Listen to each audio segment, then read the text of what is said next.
नारद जी कहते हैं आपने संसार के लिए धर्म अर्थ काम मोक्ष का तो वर्णन कर दिया, लेकिन जिसको न धर्म चाहिए, न अर्थ चाहिए, न काम चाहिए, न मोक्ष चाहिए, उसके लिए आपने क्या दिया? उसके लिए तो आपने कुछ नहीं किया, इसीलिए आपका मन अशांत है। उसे क्या चाहिए? बोले उसे तो भगवान की महिमा सुननी है, और आपने भगवान की महिमा नहीं सुनाई। न तथा वासुदेवस्य महिमा ह्यनुवर्णितः। नारद जी ने कहा आपने भगवान वासुदेव की महिमा का वर्णन नहीं किया, जो भक्तों को प्रिय है, परमहंसों को प्रिय है। व्यास जी ने कहा हमने भगवान की महिमा का तो वर्णन किया है महाभारत में और अन्य पुराणों में। नारद जी ने कहा महाभारत में आपने भगवान की महिमा का वर्णन किया है कि अर्जुन की महिमा का वर्णन किया?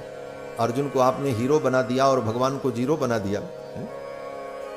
अर्जुन के रथ को भगवान से चलवाया, क्या भगवान की यही महिमा थी? नारद जी कहते हैं जिन भगवान के चरणों में ब्रह्मादिक देवता अपने किरीट मुकुट को उठा करके रख देते हैं, जिन भगवान के चरणों की पाद पीठ का स्पर्श करने का साहस इंद्रादि देवताओं को भी नहीं होता, उन भगवान को आपने महाभारत युद्ध में अर्जुन का सारथी बनाया, और भगवान अर्जुन का रथ हाँकते हैं। दिन भर युद्ध में भगवान रथ चलाते हैं, और शाम को जब युद्ध समाप्त होता है तो अर्जुन महल में जाकर पलंग पर लेट जाते। सेवक लोग उनके शरीर की मालिश करते, औषधियों का सेवन करवाते, क्योंकि कल फिर युद्ध करना। और भगवान कृष्ण बोले भगवान कृष्ण घोड़ों की मालिश करते, कल इन घोड़ों को लेकर के फिर युद्ध में जाना।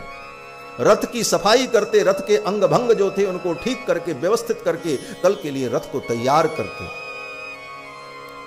एक सेवक, एक ड्राइवर जैसे गाड़ी को मेंटेन रखता है, उसी प्रकार सारा काम भगवान को करना पड़ता है। नारद जी कहते हैं क्या भगवान की यही महिमा थी? आपने भगवान की महिमा का वर्णन नहीं किया व्यास जी। जितना बढ़ चढ़ करके, बढ़ा चढ़ा करके आपने धर्म अर्थ काम मोक्ष का वर्णन किया, जितना बढ़ा चढ़ा करके देवताओं की महिमा का वर्णन किया, तत्त पुराणों में किसी पुराण में उनको ही सब कुछ बता दिया, किसी पुराण में उनको सब कुछ बता दिया।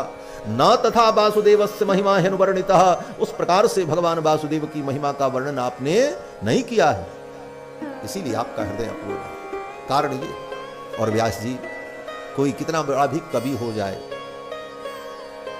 बड़ी कविता और काव्य करने की क्षमता उसके अंदर हो, लेकिन उसकी कविता में, उसके काव्य में सारी विशेषताएं हों, साहित्य के सारे रस विद्यमान हों, अलंकार हो, रीति हो, सब कुछ हो, लेकिन भगवान की महिमा अगर नहीं है तो उसका काव्य, उसकी रचना उसी प्रकार होती है जैसे कौवे का तीर्थ, काक तीर्थ। ये नारद जी कहते हैं कि न यद वचश्चित्र पदम हरेर यशो जगत पवित्रम प्रगृणीत करहचित तद्वायसम तीर्थ मुशंति मानसा न यत्र हंसा निर्वंत्य शिक्षया। वो बायस तीर्थ है। बायस तीर्थ माने कौवे का तीर्थ, तीर्थ माने पानी। कौवा किस पानी में नहाता है? कौवा गंगा में, जमुना में और मानसरोवर में स्नान करने नहीं जाता। बरसात के दिनों में सड़क के किनारे गड्ढे में भरा हुआ पानी जो होता, उसी में कौवा अपनी चोंच भिगो के नहा लेता है, देखा हो। उसी को कहते हैं बायस तीर्थ। लेकिन हंस, बोले हंस तो मानसरोवर में स्नान करता है। आपने कौवे का तीर्थ बनाया, लेकिन हंसों का तीर्थ आपने नहीं बनाया। ये जो सब लिखा आपने व्यास जी, ये सब कौवों का तीर्थ है। कौवे इसमें अपनी चोंच डुबोएंगे, लेकिन परमहंस, वे हंस अपने पंख को, अपनी चोंच को जहां डुबो सकें, उनको रस मिले, उनके लिए आपने क्या लिखा? भले आपके इन काव्यों में, आपके ग्रंथों में सारी विशेषताएं हों, लेकिन आपके इस सरोवर में, काव्य सरोवर में हंस डुबकी नहीं लगाएंगे। और व्यास जी तद्बाग विसर्गो जनताघ विप्लवो यस्मिन् प्रतिश्लोकमबद्धवत्यपि, भले श्लोक अशुद्ध हो, व्याकरणगत उसमें त्रुटि हो, साहित्य की कमी हो, बहुत अच्छे अलंकारिक शब्दों का प्रयोग न किया गया हो, परंतु भगवान की महिमा का अगर गान किया गया तो ऐसे ग्रंथ में बड़े बड़े परमहंस डुबकी लगाते हैं, उसमें परमहंस डुबकी लगाते हैं। और उसका उदाहरण श्रीमद् रामचरितमानस कोई संस्कृत का ग्रंथ नहीं है, भाषा का ग्रंथ है,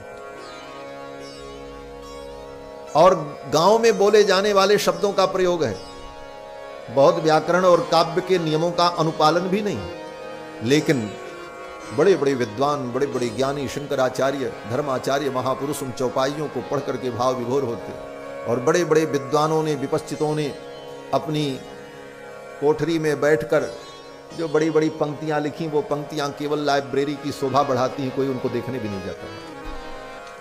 जिसमें भगवान का गुणानुवाद हो, परमहंस उसी में रमण करते।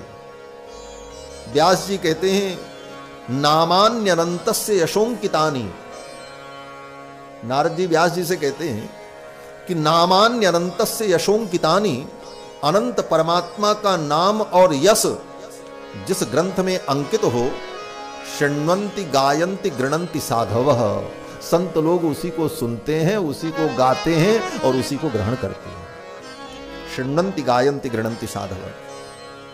ज्ञान बहुत बढ़िया हो, लेकिन उसमें भगवान का भाव न हो तो वो शुष्क ज्ञान किसी काम का नहीं होता। नैष्कर्ममप्यच्युत भाव वर्जितम न शोभते ज्ञानमलम निरंजनम। नैष्कर्ममप्यच्युत भाव वर्जितम, अच्युत के भाव से वर्जित, जिसमें भगवान का भाव न हो, ऐसे ज्ञान का कोई मूल्य नहीं होता। और जिसमें भगवान की महिमा का वर्णन हो, उसका महत्व होता है। बहुत कर्मकांड और ज्ञान का सबका वर्णन हो और भगवान की महिमा ही न हो।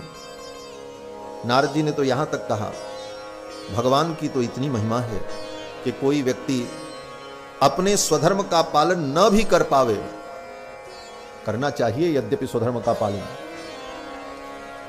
स्वधर्मे निधनम श्रेयः परधर्मो भयावह, गीता में भगवान ने कहा। लेकिन नारद जी यहां पर कहते हैं, त्यक्त्वा स्वधर्मम चरणाम्बुजम हरेर भजन अपत्कोथ पतेत ततो यदि। त्यक्त्वा स्वधर्मम, कथनचित कोई व्यक्ति अपने स्वधर्म को छोड़कर भगवान के चरणों की भक्ति में लगा है, तो उसका पतन नहीं होगा। स्वधर्म छोड़ करके भी अगर वो भगवान के भजन में लगा है, तो भगवान की भक्ति अगर कर रहा है तो उसका पतन नहीं होगा और उसे भी कल्याण की प्राप्ति होगी। और ये कहते हुए नारद जी ने अपने पूर्व जन्म का वृत्तांत सुनाया। नारद जी ने कहा, पूर्व जन्म में मैं दासी का पुत्र था, मुझे देखो भगवान की कितनी बड़ी कृपा भई। नारद जी कहते हैं, व्यास जी मैं दासी का पुत्र था, मेरी मां बर्तन मांजती थी, लेकिन किसी अरे गहरे के यहां नहीं। मेरी मां सेवा करती थी, दासी थी, लेकिन पवित्र धर्मात्मा सज्जन पुरुष के घर की दासी थी। दासत्व करना, किसी की सेवा करना, तो ऐसे व्यक्ति की सेवा करना जिसकी सेवा से कल्याण हो जाए। पापी प्राणी की सेवा करने का भी कोई मूल्य नहीं होता। नारद जी कहते, मेरी मां जिनके घर में बर्तन मांजती थी, वो धर्मात्मा वैष्णव परम भागवत। और एक दिन उनके घर संत पधारे, संत लोग आए और संतों की मंडली वहां रुक गई। घर के लोग उन संतों की सेवा में लग गए। मेरी मां भी उनकी सेवा में रहती, मैं भी सेवा में रहता, और वे महात्मा लोग भगवान की चर्चा करते। नारद जी कहते हैं, वे महात्मा लोग जब भोजन कर लेते तो उनका भोजन जो बच जाता था वही भोजन मैं खा लेता। 5 वर्ष की अवस्था थी मेरी। नारद जी अपने पूर्व जन्म का वृत्तांत बता रहे हैं। संत समागम और संतों की कृपा और सत्संग का महत्व क्या है, ये नारद जी बता रहे। नारद जी कहते हैं, वे महात्मा लोग जब भोजन कर लेते तो जो बच जाता था, उच्छिष्टलेपान अनुमोदितो द्विजैहि, उन संत जनों के उच्छिष्ट को मैं उठा करके खा लेता। और उन संतों के उच्छिष्ट प्रसाद के सेवन से हमारी बुद्धि शुद्ध हो गई। नारद जी कहते हैं एक बार, पहली बार जब मैंने खाया उसी दिन मेरी बुद्धि शुद्ध हो गई। सकृत्म भुंजे, सकृत्म माने सकृत, एक बार। क्या लाभ मिला? बोले तत्पास्त किल विषा, जो पाप था वो सब समाप्त हो गया, बुद्धि शुद्ध हो गई। एवं प्रवृत्तस्य विशुद्ध चेतसस्तद्धर्म एवात्मरुचि प्रजायते। संतों के उच्छिष्ट प्रसाद के सेवन से बुद्धि शुद्ध हो गई, पाप नष्ट हो गया और भगवान के चरणों में रुचि पैदा हो गई। नारद जी, जूठा खाना पाप भी है और जूठा खाना परम धर्म भी। पापी व्यक्ति का, अशुद्ध व्यक्ति का उच्छिष्ट अगर खाओगे तो बुद्धि भ्रष्ट हो जाए, लेकिन धर्मात्मा संत महापुरुष का उच्छिष्ट प्रसाद अगर मिल गया तो बुद्धि शुद्ध हो जाएगी। नारद जी कहते हैं हमारी बुद्धि शुद्ध हो गई। विशुद्ध चेतसः तद्धर्म एवात्म रुचि प्रजायते, और भगवान के चरणों में रुचि उत्पन्न हो गई। नारद जी कहते हैं कि जब वे महात्मा लोग जाने लगे तो जाने के पहले उन महात्माओं ने मुझे मंत्र दीक्षा दे दी और भगवान के ध्यान की विधि सिखा दी। क्यों मंत्र दीक्षा दे दी? तो नारद जी कारण बताते हैं। तस्यैवं मेनुरक्तस्य प्रस्थितस्य हतैनसः श्रद्धानस्य बालस्य दान्तस्यानुचरस्य च। अब एक एक की व्याख्या है। इतने कारणों को देख करके उन महात्मा ने मंत्र दिया। मंत्र देने वाले और मंत्र लेने वाले दोनों के लिए ये श्लोक बड़ा महत्वपूर्ण है। आजकल तो मंत्र देने की दुकान खुली रहती महाराज। आओ मंत्र लो, चेला बनो, चेलों की फौज तैयार हो। गली गली में गुरु फिरे, हमसे मंत्र ले हो, और मरो जियो चाहे जो करो, हमको दक्षिणा दे। गली गली में गुरु घूम रहे महाराज, जबरदस्ती कान फूंक दे। कुछ गुरु घंटाल तो ऐसे पैदा हुए महाराज, माइक से मंत्र देते थे। नाम मैं नहीं लूंगा क्योंकि हजारों को चेला बनाना है। चेलों का कल्याण हो ये उद्देश्य नहीं है, अपना काम बने उद्देश्य ये। तब हजार चेला को जा करके एक के पास झुक झुक करके उसके कान में मंत्र देंगे, तब तक तो व्यायाम हो जाएगा, कमर टेढ़ी हो जाएगी। गुरुजी ने बढ़िया उपाय निकाला, सबको बैठाया, माइक लिया और कहा मंत्र बोल रहे हैं, गणेश मंत्र, दुर्गा मंत्र, सरस्वती मंत्र, जो जिसको लेना हो ले लो, जैसे जनरल स्टोर खुला हो मंत्र का।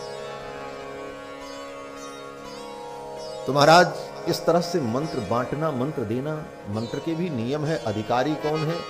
देने का अधिकारी और लेने का अधिकारी दोनों, तब वो मंत्र फलीभूत होता है। नारद जी कहते हैं उन संतों ने मुझे मंत्र का उपदेश किया।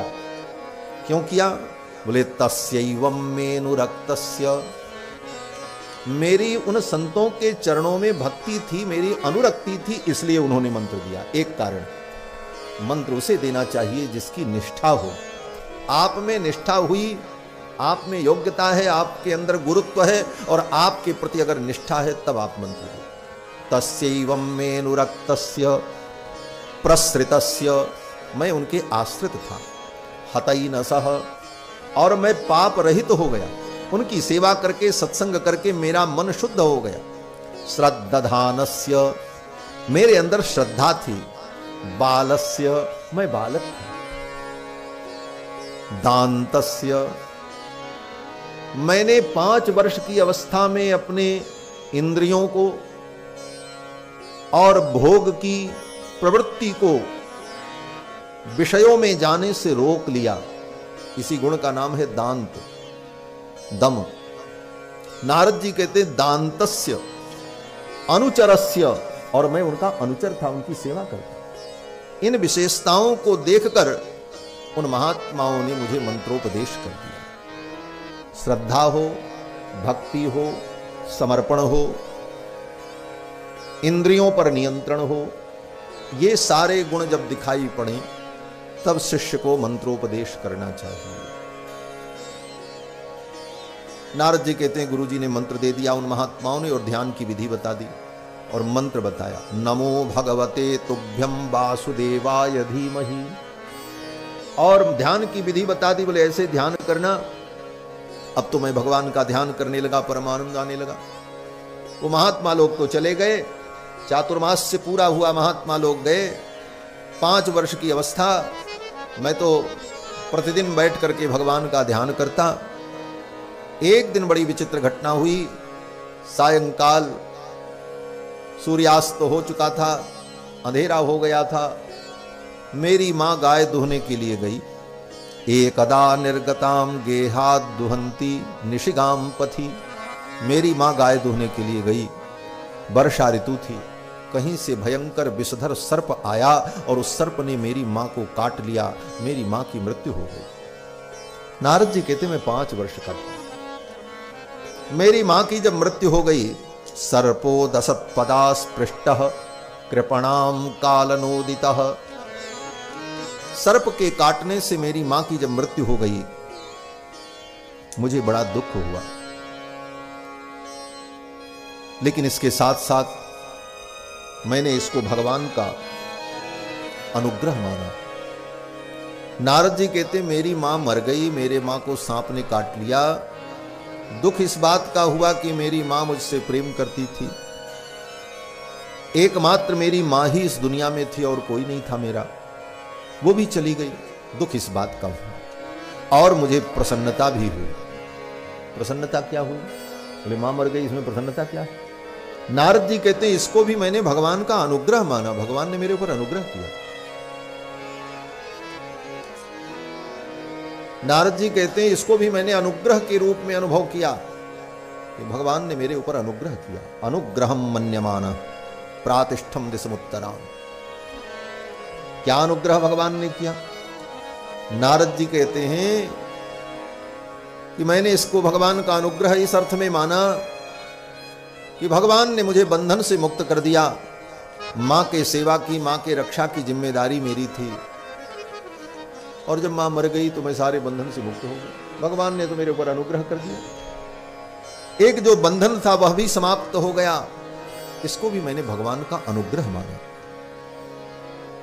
विपरीत परिस्थिति में भी भगवान की कृपा का अनुभव करना यही भक्त का लक्षण है। अनुकूल परिस्थिति में तो हम भगवान की कृपा का खूब अनुभव करते हैं। भगवान की बड़ी कृपा है, किसी चीज की कोई कमी नहीं, सब बढ़िया। लेकिन कुछ गड़बड़ हो जाए, अपनी इच्छा के विपरीत हो जाए, तब व्यक्ति कहता है भगवान की कृपा नहीं है, भगवान हमसे रुष्ट है। बोले भगवान कभी रुष्ट नहीं है, भगवान जो कुछ करते हैं वो सब उनकी कृपा ही है। हर परिस्थिति में भगवान की कृपा का अनुभव होने लग जाए, इसी का नाम भक्ति है।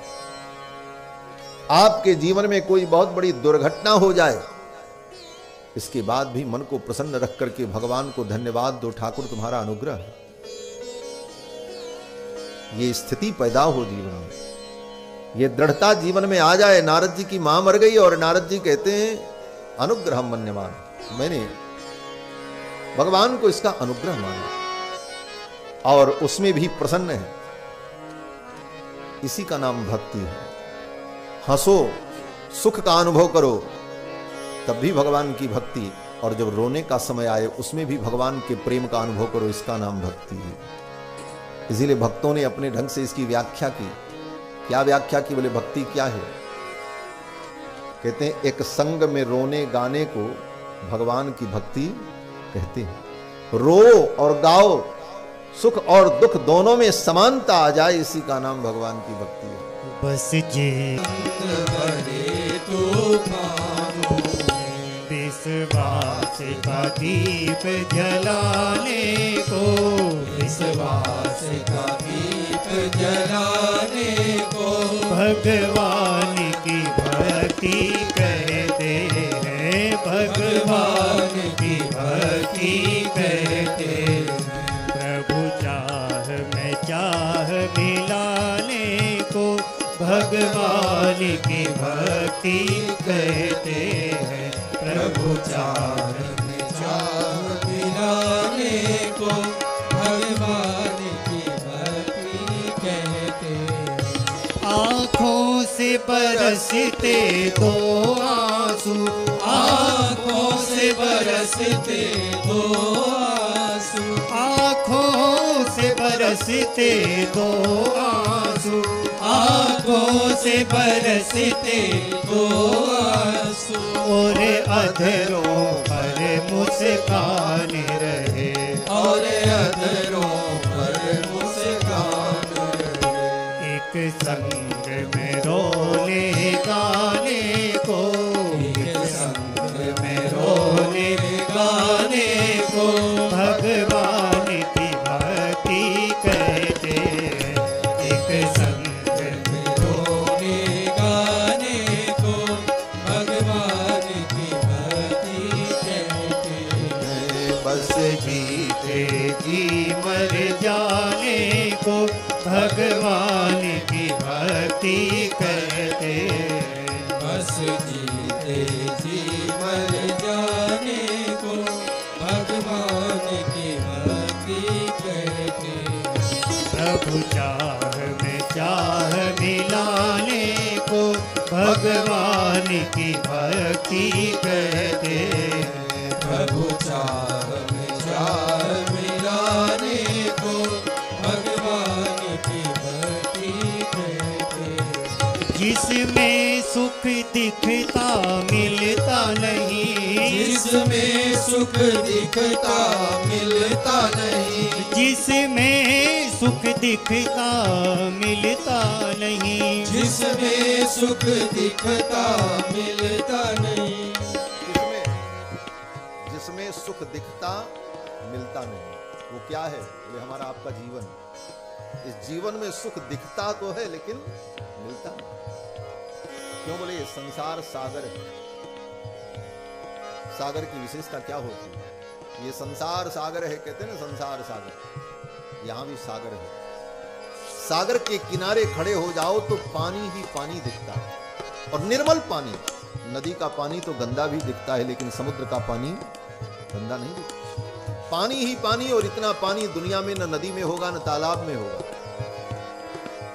लेकिन पीने लायक नहीं होता। एक घोंट भी आप नहीं पी सकते, वो खट्टा है। उसी प्रकार इस संसार में सुख तो दिखता है, अपार सुख, लेकिन वो सुख मिलता नहीं। यही मानव जीवन की सच्चाई है। जिसमें सुख दिखता मिलता नहीं, जिसमें सुख दिखता मिलता नहीं, जिसमें सुख दिखता मिलता नहीं, जिसमें सुख दिखता मिलता नहीं। राजेश्वर ऐसे जीवन को, राजेश्वर ऐसे जीवन कर कर दे उसी तराने को, कर कर दे उसी तराने को भगवान की भक्ति कहते हैं। कर कर दे उसी तराने को भगवान की भक्ति कहते हैं। बस जीते जी मर जाने को भगवान की भक्ति कहते हैं। बस जीते जी मर जाने को भगवान की भक्ति कहते हैं। सीता राम राम राम सीता राम राम राम सीता राम राम राम सीता राम राम राम सीता राम राम राम सीता राम राम राम सीता राम राम राम सीता राम राम ओ सीता राम राम राम सीता राम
हरि भज राम राम सीता राम राम राम सीता राम राम राम सीता राम राम राम सीता राम राम राम सीता राम राम राम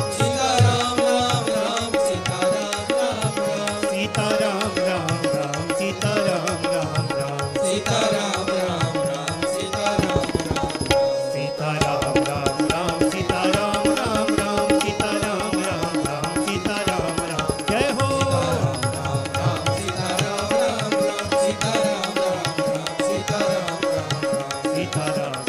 राम सीता राम राम राम सीता राम राम राम सीता राम राम राम सीता राम राम राम सीता राम राम राम सीता राम राम राम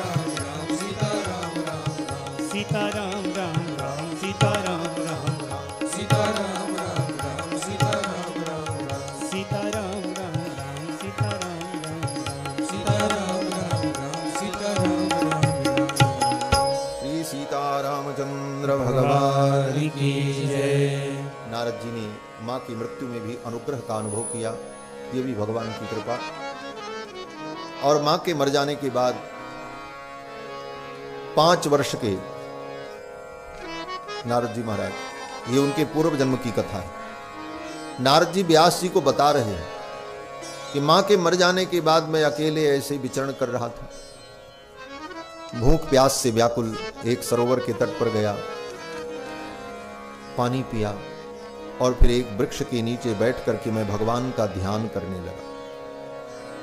संतों ने जो ध्यान की विधि बताई थी उसी विधि से मैं भगवान का ध्यान करने लगा, और एक बार भगवान का ध्यान हुआ, अगले क्षण वो ध्यान टूट गया। बहुत प्रयास करने पर भी भगवान का ध्यान नहीं लगा।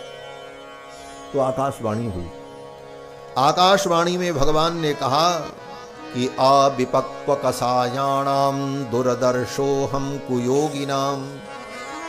आकाशवाणी में भगवान ने कहा कि जिसकी साधना पूर्ण नहीं हुई है, अविपक्व कषाय है, उसको मेरा दर्शन दुर्लभ है, इसलिए अब तुमको मेरा दर्शन नहीं होगा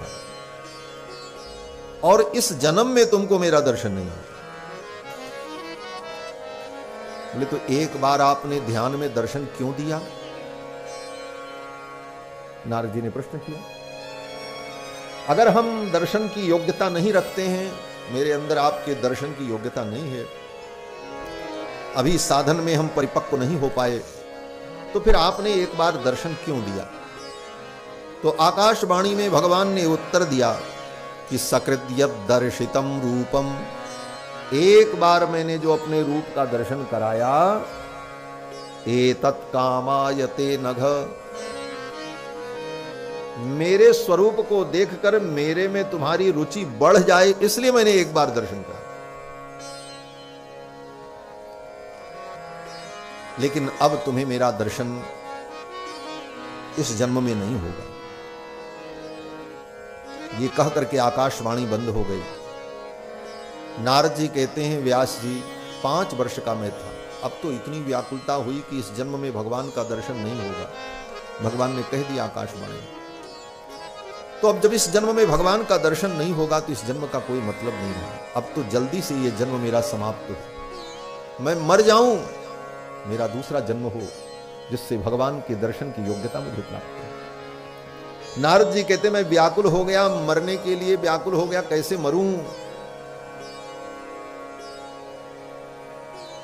नारद जी कहते हैं उसी समय आकाश में बिजली चमकी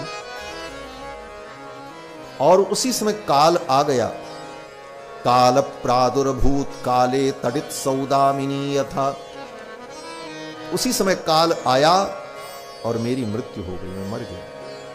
नारद जी कहते 5 वर्ष का मैं था, मेरी मृत्यु हो गई, और मरने के बाद जब मेरा अगला जन्म हुआ तो मैं ब्रह्मा जी का पुत्र बनकर के प्रकट हुआ। कहां मृत्युलोक में दासी पुत्र, और संतों की कृपा, संतों के उच्छिष्ट का सेवन, भगवत भक्ति की महिमा कि मरने के बाद अगले जन्म में नारद जी सीधे ब्रह्मा जी के पुत्र बने। इतना बड़ा उत्कर्ष, कर्मों से ही जीव का उत्कर्ष भी होता है और अपकर्ष भी होता है। अच्छे कर्म करो तो उत्कर्ष होगा। बहुत अच्छा कर्म किए थे तो क्या भया, बोले मानव बने, नहीं तो कुत्ता गधा बिल्ली बने घूमते कहीं डंडा खाते। अच्छे कर्म किए थे तो ये उत्कर्ष हुआ कि हम मनुष्य बने और साधन संपन्न बने। अब इस साधन संपन्नता को प्राप्त करके, मानव जीवन को प्राप्त करके, अब हम ऐसे कर्म करें कि हमारा और उत्कर्ष हो, हम और ऊपर की ओर जाएं। क्या बने, बोले देवता बने, देवत्व को प्राप्त करें, उससे ऊपर उत्कर्ष को प्राप्त करें तो क्या, बोले भगवत स्वरूप को प्राप्त कर लें, भगवान के पार्षद बन जाएं, भगवान के सेवक बने। उत्तरोत्तर उत्कर्ष ये कर्मों के द्वारा होता है।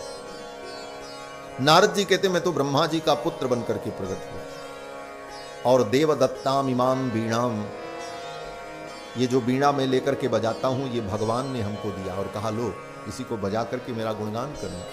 देवदत्ताम इमाम बीणाम स्वर ब्रह्म विभूषिताम मूर्छयित्वा हरिकथाम गायमानश्चराम्यहम्। और भगवान की लीलाओं का गान करते हुए मैं ऐसे ही विचरण करता रहता हूं। और देखो मेरे जैसे व्यक्ति के ऊपर भगवान की इतनी कृपा हुई तो आपके ऊपर भी कृपा होगी, आप भगवान का स्मरण करो। और ये कहते हुए नारद जी ने वेद व्यास जी को 4 श्लोकों में भागवत तत्व का ज्ञान प्रदान किया। इसका नाम चतुश्लोकी भागवत है, 4 श्लोकों की भागवत। संक्षेप में, दूसरे शब्दों में कहो तो भागवत का बीज। आपको किसी वृक्ष का बीज दे दिया जाए तो बीज क्या है, बोले उसी बीज के अंदर वो वृक्ष विद्यमान है सूक्ष्म रूप से। आप उसे ले जाकर के मिट्टी में रोप दो, फिर उससे जल से सींचो, उसकी सुरक्षा करो, उसी बीज से तुम्हें विशाल वृक्ष प्राप्त हो। बीज के अंतर गर्भ में विशाल वृक्ष है और केवल विशाल वृक्ष नहीं है, उस बीज के अंदर विशाल वृक्ष है जो समय आने पर प्रकट होगा। और जब वो वृक्ष प्रकट होगा तो उस वृक्ष में लाखों करोड़ों अरबों खरबों बीज भी प्रकट होंगे और उन अरबों खरबों बीजों के अंदर अरब खरब वृक्ष विद्यमान है। फिर उनसे अनंत अनंत बीज उत्पन्न हो और उन अनंत अनंत बीजों में अनंत अनंत वृक्ष विद्यमान है सूक्ष्म रूप से, वो सब तुम्हारे उस बीज में विद्यमान है, तुम्हें दिख नहीं रहा।